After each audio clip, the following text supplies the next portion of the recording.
अग्निपथ आपको लागू करनी है तो आप नया पेपर नए सिरे से कर सकते थे ना। आप जो पुराना पेपर रह गया उसको अग्निपथ के तहत ले लेते। तो जो पुराने बच्चे थे उनको कहाँ पे मौका मिला जिनका पेपर बचा था।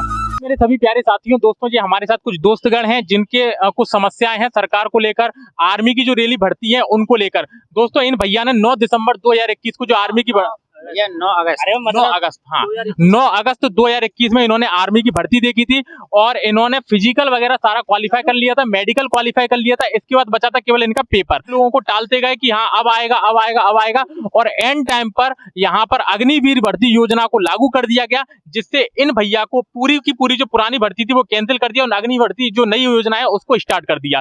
तो उसको लेकर ये छात्रगण कुछ कहना चाह रहे हैं सरकार से, तो जरा इनकी बातों को सुने और आप सभी लोग इनकी बातों को दूर तक पहुंचाने का प्रयास करें। हाँ भैया, क्या नाम है आपका? भैया मेरा नाम अंकित सिंह राजावत है और मेरा गांव सरसई है, भिंड से आगे पड़ता है ये।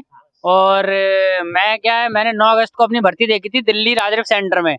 तो वहाँ पे फिर मैंने 3 अक्टूबर को अपना मेडिकल दिया था भैया। और वहाँ पे ऐसा नहीं है कि आप एक बार जब कोई लड़का तैयारी करता है फौज की, जब जाके तैयारी करता है उसको दौड़ बनाने में 6 महीने लगते हैं।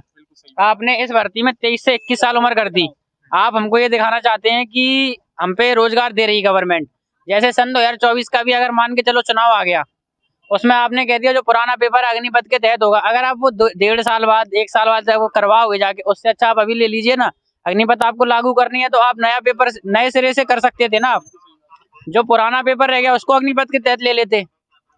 तो जो पुराने बच्चे थे उनको कहाँ पे मौका मिला जिनका पेपर बचा था। आपने तो ये न्याय कर दिया कि 2 साल लॉकडाउन लगा रहा, हमने 21 से 23 साल उम्र बढ़ा दी। जो 23 के थे वो 25 के हो गए, वो क्या करेंगे? और आपने नर्सिंग की परमानेंट नौकरी निकाल दी, बाकी क्या ट्रेड फौज में काम नहीं करती।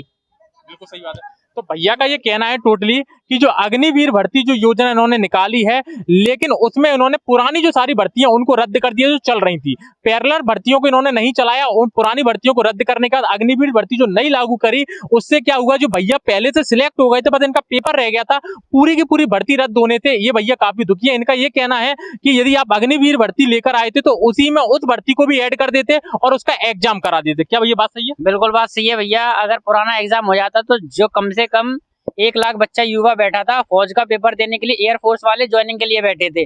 आप ये मानिए हमारे सामने खाना रखा है और हमने लड्डू खा लिया, उसके बाद हमसे छीन लिया जाए, कैसा लगेगा हमें? बहुत बुरा लगेगा। तो क्या कहना चाहेंगे आप सरकार से? आप भैया हमारी सरकार से एक ही दरख्वास्त है, जो हमारा पुराना पेपर है कृपया उसको कराने की कोशिश करें। कोशिश नहीं, आप उसको करवा ही दें। हमारे कभी बहुत ही मतलब राजस्थान से रविंद्र फौजी सर हैं, वो पूरा सहयोग कर रहे हैं इसको लेके। कोर्ट में भी केस चल रहा है। और जैसे आप ये देखिए, आप कोर्ट वाले टाइम देते जा रहे हैं। जब सरकार उनसे 10 दिन का टाइम मांगी तो कोर्ट उनको 1 महीने का टाइम दे रहा है। अगर इस देश में न्याय कहीं बचा है तो थोड़ा बहुत तो न्याय करें। अगर इस देश में न्याय ही नहीं बचा है, कहीं न्यायपालिका ही नहीं है, तो आदमी फिर तो खुद का राजा हो गया यहाँ पे। बिल्कुल सही है। तो दोस्तों, आपको ये सारी बातें इन भैया की समझनी चाहिए। ऐसे ये अकेले भैया नहीं है, लाखों ऐसे भैया हैं जो उस आर्मी भर्ती को मतलब इनका सिलेक्शन हो चुका था, लेकिन बस एक एग्जाम बचा था और पूरी की पूरी भर्ती रद्द कर दी गई। तो ये काफी गलत हुआ। वैसे भी जॉब बची नहीं है और फाइनल टाइम पे कुछ जो जॉब बची हुई है उनको ये इस प्रकार से खत्म कर रहे हैं। जो युवा जॉब लेने वाले थे उनको दोस्तों पूरा उस भर्ती से बाहर कर दिया। तो आप लोगों का ये फर्ज है कि इस वीडियो को ज्यादा से ज्यादा शेयर किया जाए और हर एक बड़े लोगों तक ये वाली बात पहुंचाई जाए कि ये जो व्यथा है वो हर एक छात्र के मन में इन्होंने कह दी है, लेकिन हर कोई ये वाली बात नहीं कह पा रहा। हर कोई दुखी है। यूट्यूब के माध्यम से आप इस वाली बात को हर एक युवा तक पहुंचाइए और जो भी जहां तक आपका सहयोग हो सके दोस्तों इस वाली बात को आप जरूर करवाइए।